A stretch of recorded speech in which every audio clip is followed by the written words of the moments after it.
Mark Zuckerberg plays Jenga and chess in virtual reality using haptic gloves. As per Business Insider, Facebook CEO Mark Zuckerberg is quite serious about his ambition in mainstream virtual and augmented reality, and the company has been working hard to turn them into reality. In a video posted on Meta on Tuesday, Zuckerberg could be seen wearing a VR headset and haptic gloves to virtually play games like chess, Jenga, and to shake hands virtually. With the post, Zuckerberg said, Meta's Reality Labs team is working on haptic gloves to produce a realistic sense of touch in the metaverse.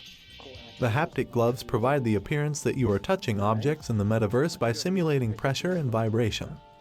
In the video, Mark can be seen rolling dice and fist bumping an unseen opponent. Facebook claims that it has been working on these gloves for 7 years and that it is continually improving them. According to an official statement, while we're still in the early phases of this research, the idea is to one day combine the gloves with your VR headset for an immersive experience like playing in a metaverse concert or poker game. According to TechCrunch, Facebook is also developing an augmented reality wrist bracelet that will translate motor signals from the brain and allow users to move digital objects with a wave of their hand. Thanks for watching this video. Please like and subscribe to my channel, and don't forget to click on the bell icon to get new video updates.